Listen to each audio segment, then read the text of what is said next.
আচ্ছা, এই জার্নিটা শুরু হয় কিভাবে, অভিনয়ের প্রতি এত প্রেম? আমি থিয়েটার করতাম পরাণ বন্দ্যোপাধ্যায়ের দলে। তার আগে আমি স্কুলে নাটক করতাম, পাড়ায় নাটক করতাম। এই করতে করতে আমি সিরিয়ালের জগতে আসি। সম্মান সব ধুলো এনে শীতের উপর এই ভালোবাসা আটকেছে। এই যে দীর্ঘদিনের এই জার্নি চলছে, এই জার্নি তোমার নানান অভিজ্ঞতা হয়েছে, ইন্ডাস্ট্রি কি শেখালো? ইন্ডাস্ট্রি ধৈর্য ধরতে শেখালো। আর যে ধৈর্য ধরতে পারবে না, যে ভাববে যে এই তো মানে জাস্ট 10 দিন কাজ করবো, 1 বছর কাজ করবো, আমি বিরাট হিরো হয়ে যাব বা হিরোইন হয়ে যাব, তাদের জন্য ইন্ডাস্ট্রি। একটা চরিত্র ভীষণ জনপ্রিয় হওয়ার পরও হয়তো সেই নায়িকা বা নায়ককে পরবর্তীতে আর দেখা যায়নি। আমার সাথেই হারিয়ে তো এটা গেছে। হয়েছে। মানে রানী রাসমণি যে বিরাট জনপ্রিয়তা বিরাট জনপ্রিয়। তারপরে আমি 2.5 বছর বসেছিলাম। কোন অজানা কারণে। তো আমি কারণ জানতেও যাইনি, খুঁজতেও চাইনি, প্রয়োজনও পড়ে। আর তোমার লুক, তোমার স্টাইল, সেখান থেকে যখন একদম মা হয়ে উঠছো, শাঁখা সিঁদুর পরা, এই নিজের এই যে বদলটা, সেটা তোমার কিরকম, কতটা এনজয় করো? এটা আমি ভীষণ এনজয় করি।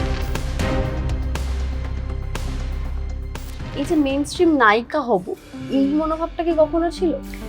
তথাকথিত নায়িকা হতে গেলে যে ক্রাইটেরিয়া গুলো দরকার হয়, সেই ক্রাইটেরিয়া গুলো আমি ফুলফিল করতে পারছিলাম না। সেগুলো আমার মধ্যে ছিল না। প্রেম করছো? আমি তো প্রেমিক মানুষ, আমি তো সবসময় প্রেমেই থাকি। প্রেম, বন্ধুত্ব, ভালোবাসা বা সম্পর্ক, আমি যেটাই করি না কেন, সেখানে কি কখনো জেন্ডার বায়াসড হওয়া উচিত? এবার এটা নিয়ে তো কোনো প্রশ্নই ওঠার কথা নয়। টেলিভিশনে দর্শকদের কাছে তিনি ভীষণ পরিচিত। নায়িকাদের সঙ্গে বা নায়কদের সঙ্গে তার দুষ্টু মিষ্টি সম্পর্ক দারুণ উপভোগ করেন। আবার কখনো তার স্নেহময়ী মায়ের যে রূপ দেখেন, সেটাও ভীষণ পছন্দের, আদরের। আমার সঙ্গে সুচন্দ্রা বন্দ্যোপাধ্যায় রয়েছেন। কেমন আছো? এবং এক ছুটি কাটিয়ে এলে বোধহয়, সুযোগ পেলেই পাহাড়। হ্যাঁ, পাহাড় মানে হচ্ছে, পাহাড় মানে আমি তো জেনারেলি আমার বাড়িতেই চলে যাই। তোমার দাওয়াইপাড়িতে নিজে আছে এবং স্টেটা আমার। বাট এবারে ঠিক করেছিলাম, যেই মানে চিরদিনই তুমি যে আমার একটা শেষ হলো, আমি সেদিনকেই বলেছিলাম আমাকে প্লিজ একটু 10 থেকে 12 দিনের একটু ছুটির ব্যবস্থা। যদিও আমার ব্যাক টু ব্যাক আরেকটা প্রজেক্টও চলছে শুধু তোমারই জন্য, বাট ওখানে আমি বলেছিলাম যে একটু আমাকে গ্যাপ দাও, কারণ হয় না একটা মাথাটা একটু হ্যাং করে যায়। টানা ভীষণ একটা আমার ঘোরার প্রতি ভীষণ নেশা। গিয়ে পুরো রিল্যাক্স হয়ে এসেছি। অরুণাচল প্রদেশ গেছিলাম, অসাধারণ জায়গা অরুণাচল প্রদেশ। মানে যারা ভালোবাসে ঘুরতে, তাদের লিস্টে, বাকেট লিস্টে মানে অন্তত একবার অরুণাচল প্রদেশ তাদের যেতেই হবে। এই যে ঘোরার প্রতি যে ভালোবাসাটা, মানে সুযোগ পেলে আমি তোমাকে যতবার জিজ্ঞেস করতাম, আমি তো পাহাড়ে। এইটা মানে ভরা ভরা। মানে বহুবার তুমি ফোন করেছো, আমি জাস্ট এখন সত্যি আমি তখন বাইরে ছিলাম। এবং তোমার ছবি তুমি বেশ উপভোগও করো, যে একদম নিজের মতো বেরিয়ে পড়ো। তো এই যে হোমস্টেটা তুমি যেটা বললে, সেটা কত দিনের? এটা তো আমি ওখানে প্রায় 3 বছর হয়ে গেছে আমার। নিজেই একদম পছন্দ করে নিজের মতো করে হ্যাঁ সাজানো? হ্যাঁ, আমি সাজানো মানে কি, আমি তো বাড়িটাই বানিয়েছি ওখানে, জমিটা নিয়ে বাড়িটা বানিয়েছি। তো তারপরে বিজনেসটা চলছে আমার প্রায় 3 বছর। এখন ওটা একটু আপগ্রেড হচ্ছে, সেটার সারপ্রাইজ পরে, সেটা ডিটেলে এখন কিছু বলছি না। আচ্ছা, এটা আমরা পরে দেখতে পাবো। সুচন্দ্রাদি, একটু বলা যায়, আমি যেটা বলছিলাম যে টেলিভিশনের এই যে ব্যাক টু ব্যাক প্রজেক্ট করা এবং প্রচুর চরিত্র, যে চরিত্রগুলোতে এত ভালোবাসা পাচ্ছ, কখনো মনে হয়নি যে চরিত্র হয়ে উঠছো তো, এই যে মেইন স্ট্রিম নায়িকা হব, এই মনোভাবটা কি কখনো ছিল?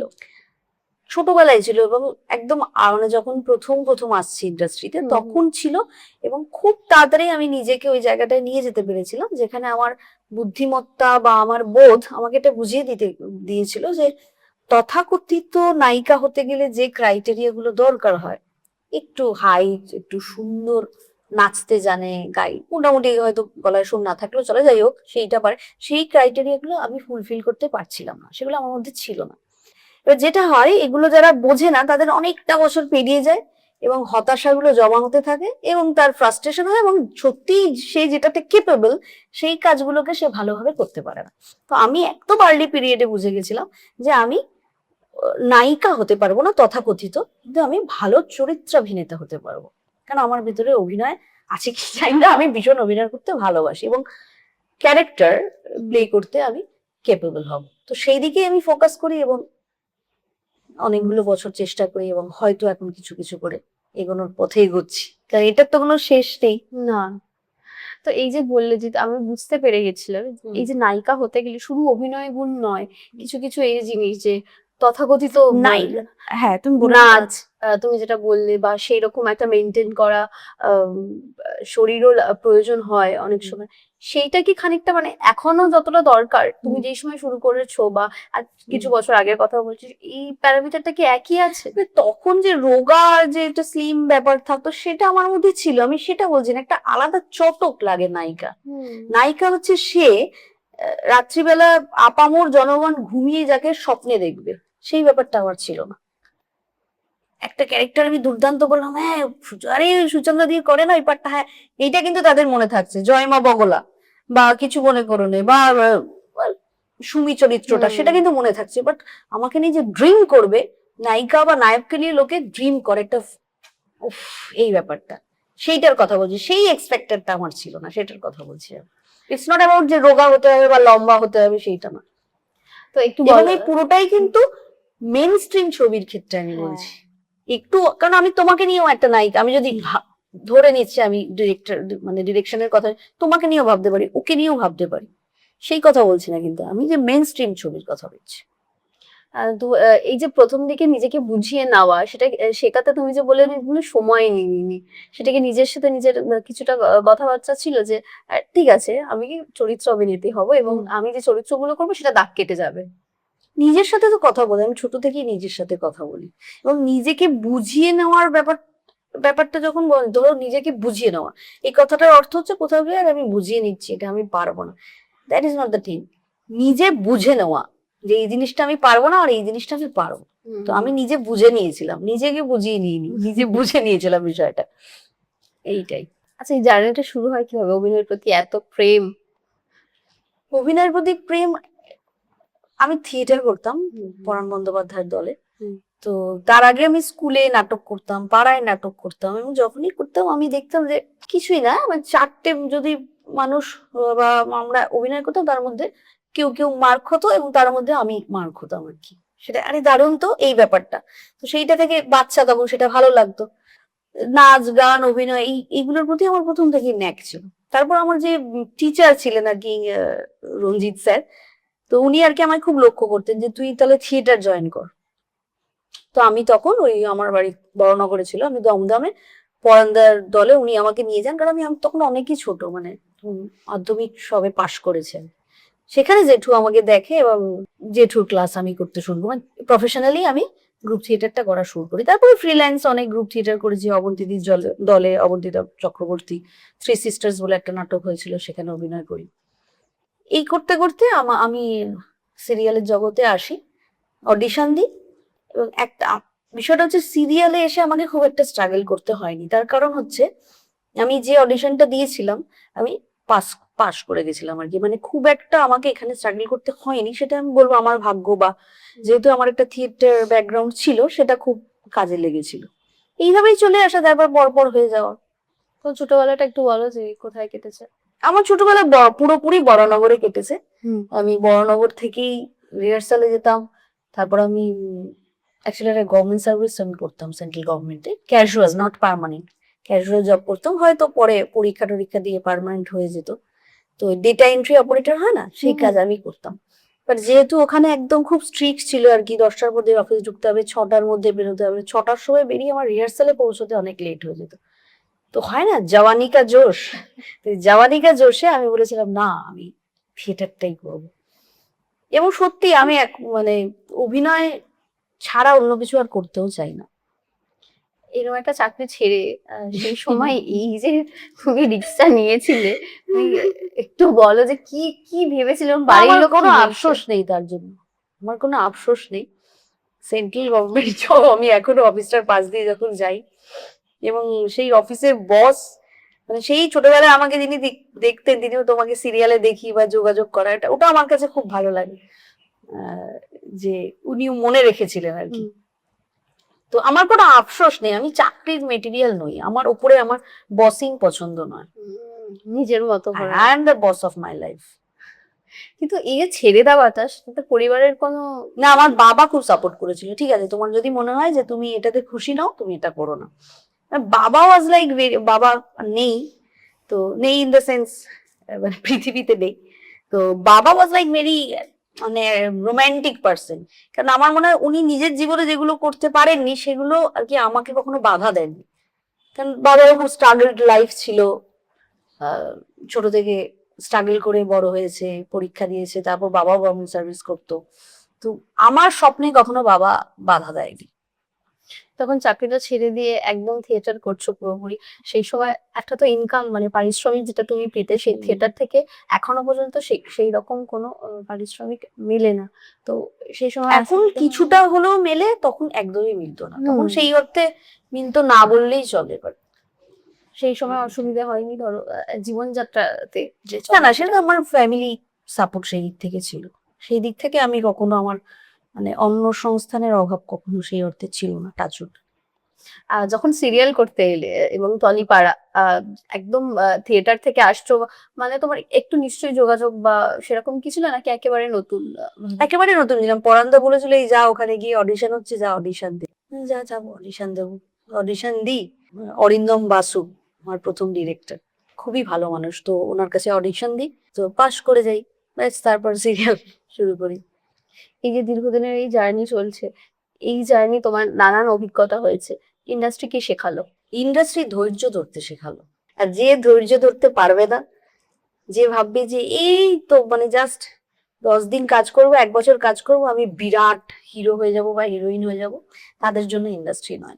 ইন্ডাস্ট্রি আমাকে ধৈর্য ধরতে শিখিয়েছে, যে তোমার মধ্যে যদি কোয়ালিটি থাকে, সত্যিই থাকে, এরকম নয় যে নেই তাও তুমি ভাবছো আছে, সত্যি যদি কোয়ালিটি থাকে, সর্বোপরি নিজের উপর সেই বিশ্বাসটা রাখতে হবে যে আমার মধ্যে কোয়ালিটি আছে,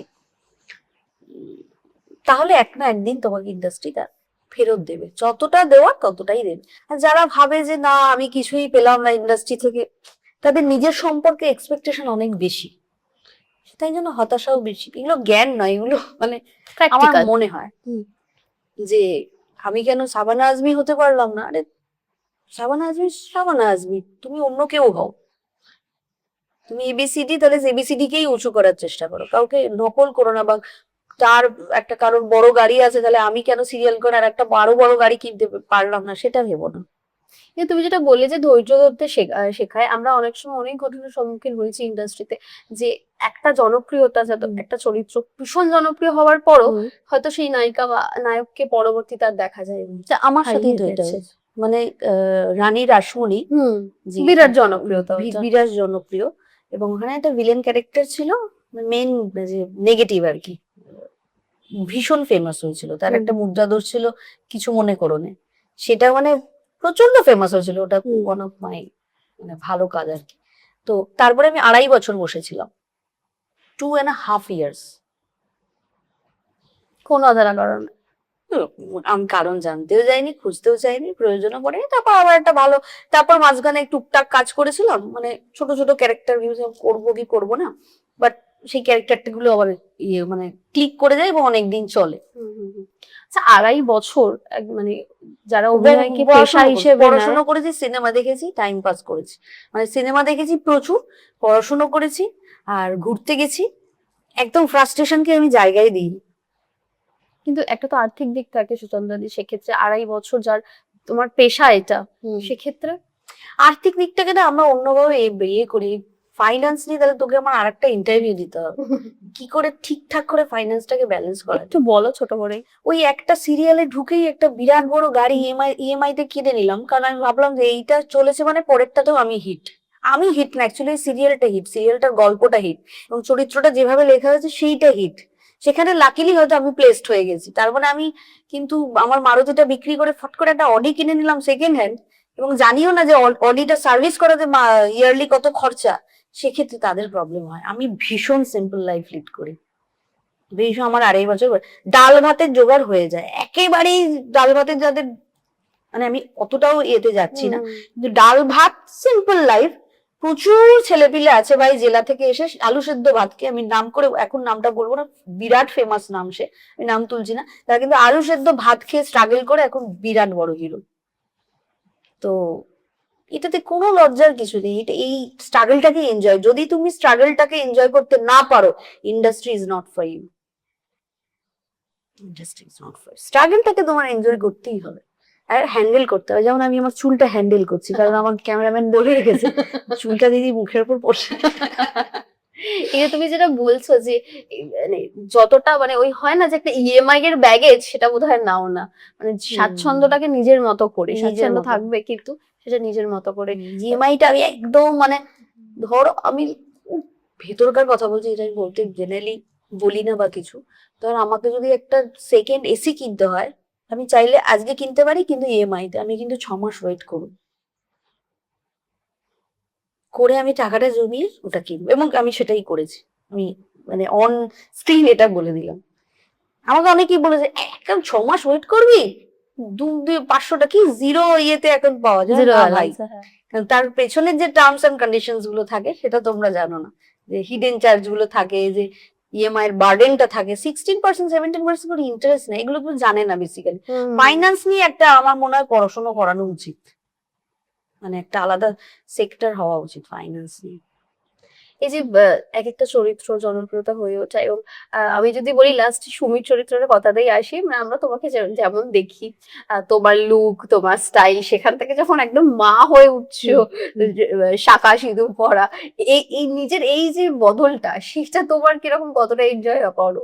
এটা আমি ভীষণ এনজয় করি, কারণ দেখ একটা হচ্ছে মননটাকে তোমাকে আলাদা করতে হয়, আর একটা হচ্ছে তোমার লুকটাকে আলাদা করতে হয়, মানে ওই চরিত্রে নিয়ে যেতে হয়। আমার ক্ষেত্রে দুটোই হয়। হ্যাঁ, তবে তো পুরো মননটা হ্যাঁ, খুব আমার আলাদা করতে হয়। মননটাকে আমি আলাদা করি, যে একটা আমি তো ভীষণ মানে টম বয়স এন্ড অল, তো সেক্ষেত্রে একটা মায়ের চরিত্র, মা মানে একটা স্নেহময়ী মা, সে কখনো হাসছে কখনো কাঁদছে, কমপ্লিট ডিফারেন্ট, সেই মনটা তৈরি করতে হয়। এটা একটা জার্নি, আর লুকটা তো আমার হাতে নেই, ওটা যারা করেন তাদের অজস্র প্রণাম, যারা আমাকে একদম সাজিয়ে গুছিয়ে মা করে দেয়। তো এটা আমি তো ভীষণ এনজয় করি, দর্শকও এনজয় করে। ভীষণ এনজয় করে। অভিনেতার এই যে মননটা বদলানোটার ক্ষেত্রে, বা শিল্পীর হিসেবে আমি যদি বলি, সেই জায়গাটা কিরকম, তুমি যদি একটু বলো যে একটা চরিত্রে ঢোকার আগে যে তোমার প্রস্তুতি থাকে।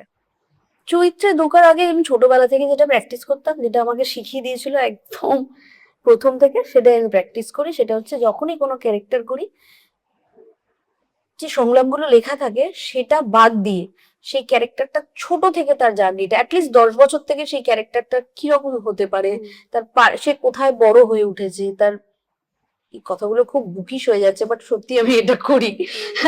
তার পলিটিক্যাল জার্নিটা কেমন, তার ফাইন্যান্সিয়াল জার্নিটা কেমন, এগুলো আমি মনে মনে ভাবতে থাকি। সেগুলো যখন আমি ভাবতে থাকি, আস্তে আস্তে আমার কাছে ছবিটা পরিষ্কার হয়। এইটা আমার প্র্যাকটিস, যে পেছন থেকে ভাবো, তাহলেই এই চরিত্রটা কেমন। দেখ তুই আমি যে, ধর তুই একটা ডিফারেন্ট কাইন্ড অফ পরিবার থেকে বড় হয়েছিস, বা আমি ধর সেই রকমই কোনো পরিবার, কিন্তু আজকে যখন আমি আম্বানির মেয়ের সাথে কথা, সে ওইভাবে বড়ই হয়নি, তার কথা বলা চলার ধরো ওটা হবে না, আলাদা হবে। তো এইভাবেই ব্যাকগ্রাউন্ড গুলোকে ইয়ে করতে হয় আর কি। সম্প্রতি আমরা অনেকগুলো ঘটনার সম্মুখীন হই এই পালা বদলের মরশুমে। তুমি রাজনীতির শিকার হয়েছো ইন্ডাস্ট্রিতে?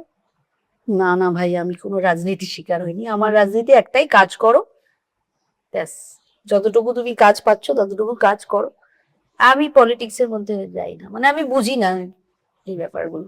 আমি শুধু এইটুকু বিশ্বাস করেছি যে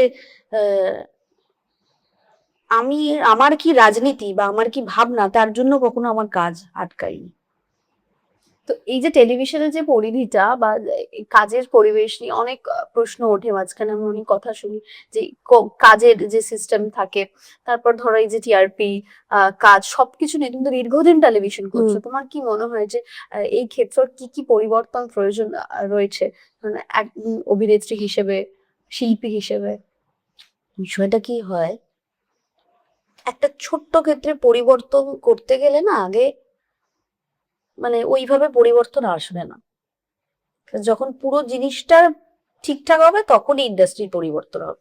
আমাদের মানসিকতাগুলো যখন চেঞ্জ হবে তখন আজকে তোমার পাড়াটা যখন চেঞ্জ হয়ে যাবে তখনই ইন্ডাস্ট্রি চেঞ্জ হয়ে যাবে। কারণ আমরাই কিন্তু সবটা, আমাদেরই পরিবর্তন হওয়া দরকার অ্যাকচুয়ালি, কারণ আমরাই তো বাছি, আমরাই তো ঠিক করি যে কি হবে না হবে। ভীষণ ভালো রান্না করছো, আমরা তো দেখছি সোশ্যাল মিডিয়ায়। রান্না করতে কি ভালোবাসো? হ্যাঁ, রান্না করতে আমি বরাবরই খুবই ভালোবাসি, বিভিন্ন রকমের রান্না খেতে খুব ভালোবাসি, আর রান্না করতে খুব ভালোবাসি। আর ভিডিও বানাচ্ছি, সেগুলো এখন দর্শকদের পছন্দ হচ্ছে, তারাও ভালোবাসছে। প্রেম করছো? আমি তো প্রেমিক মানুষ, আমি তো সবসময় প্রেমেই থাকি। আলাদা করে প্রেম নিয়ে কি বলবো? তার মানে প্রেমে আমি আছো। সেই জিনিসটা করি যেটা এখন পৃথিবীতে সব থেকে প্রয়োজন, সেটা হচ্ছে প্রেম, ভালোবাসা। স্বভাব। ঘৃণা আর হিংসা এত মাত্রায় বেড়ে গেছে, সেখানে ভালোবাসা প্রেমের প্রয়োজন সব থেকে বেশি। আমি সবসময় প্রেমে থাকি। প্রেম, বন্ধুত্ব, ভালোবাসা বা সম্পর্ক আমি যেটাই করি না কেন, সেখানে কি কখনো জেন্ডার বায়াসড হওয়া উচিত? নেভার এভার, নেভার এভার, এটা নিয়ে তো কোনো প্রশ্নই ওঠার কথা নয় 2026-এ। হ্যাঁ, কিন্তু এখন আমরা নানান রকমের প্রশ্নের সম্মুখীন হই, যে প্রেমের ক্ষেত্রে লিঙ্গ বৈষম্য চলে আসে। কি বলবে তুমি এই বিষয় নিয়ে? এই বিষয়টা এত পুরনো একটা বিষয় না, এটা নিয়ে বহু লোকে বলে দিয়েছে, আমার আর নতুন করে এটা নিয়ে কিছু বলার নেই। আমি জেন্ডার বায়াসড নই প্রেমের ক্ষেত্রে, একেবারেই নই। ভালোবাসার ক্ষেত্রে একেবারেই নই। আর তুমি যেটা বললে যে বড়নগরে বেড়ে উঠেছো, মানে এখন কি নিশ্চয়ই টালিগঞ্জের দিকেই থাকা হয়, হ্যাঁ, একা থাকো? হ্যাঁ, একা থাকি, দোকা থাকি, অনেকে মিলে থাকি। তো নিজের সঙ্গে কিভাবে সময় কাটো? নিজের সাথে সময় কাটাই সিনেমা দেখে, বই পড়ে। আর রান্না যেটা খেয়ে লোকে ভীষণ প্রশংসা করে, সেটা কোন ডিশটা? অনেক ডিশ আমি তো বিভিন্ন রকম বানাই, কখনো মাটন বানাচ্ছি, কখনো চিকেন বানাচ্ছি, কখনো ভেজ বানাচ্ছি।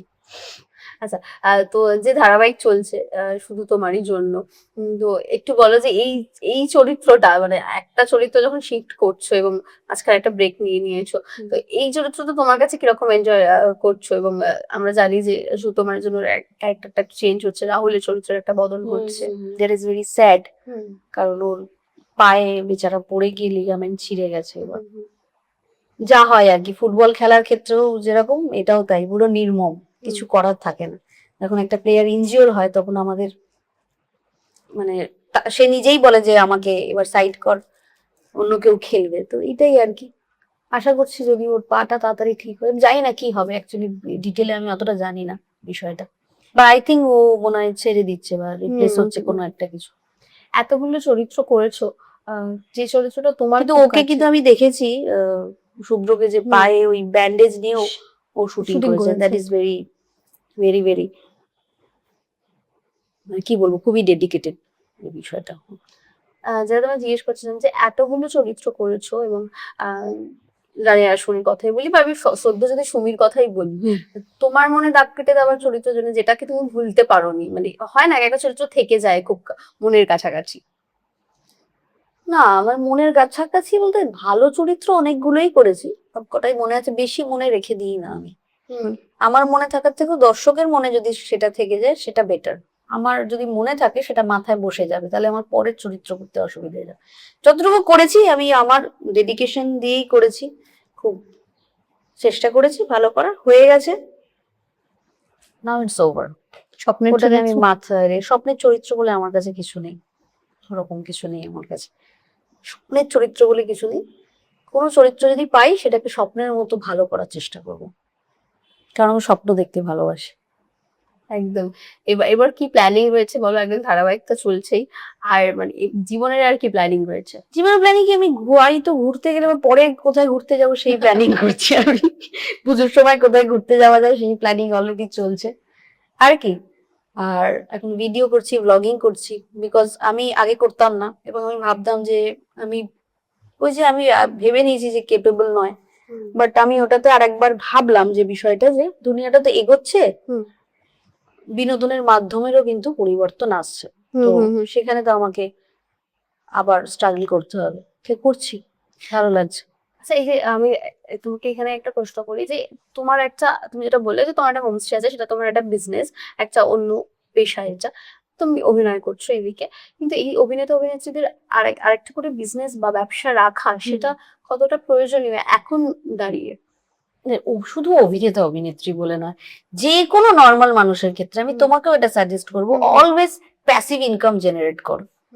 এটা বিজনেস হতে পারে, ছোট বিজনেস, বড় business, mutual fund, anything, passive তোমাকে রাখতেই হবে ইনকাম। শুধু অভিনেত্রীদের তো মানে খুব আনসার্টেন একটা কিন্তু জীবন, আমি যারা সেটাই। চাকরি করছে, আমি সরকারি চাকরি বাদ দিয়ে বলছি, যারা প্রাইভেট সেক্টরে চাকরি করছে তাদেরও তো একই আনসার, তাদের এতটাই প্রেফার, এবং তারাও জানে যে ওরে বাবা, যে না দিতে পারলে জমা এই সেলসটা এই অনুযায়ী আমিও রিপ্লেস হয়ে যেতে পারি।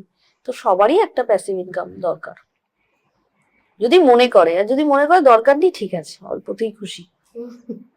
যা দুনিয়া হচ্ছে, আপনি 4টে প্যাসিভ ইনকাম রাখলেও আপনার কি হবে এই ভাবনাটা এসে গেলেও যেতে পারে। যেদিকে এগোচ্ছে দুনিয়া, যুদ্ধ, হিংসা, ওই জন্য তো আমি প্রেমে থাকি, বলছি না। ভালোবাসায় থাকি। একদম প্রেমে থাকো, ভালোবাসায় থাকো। এবং শেষ করবো আমরা। শেষে তোমার দর্শকদের।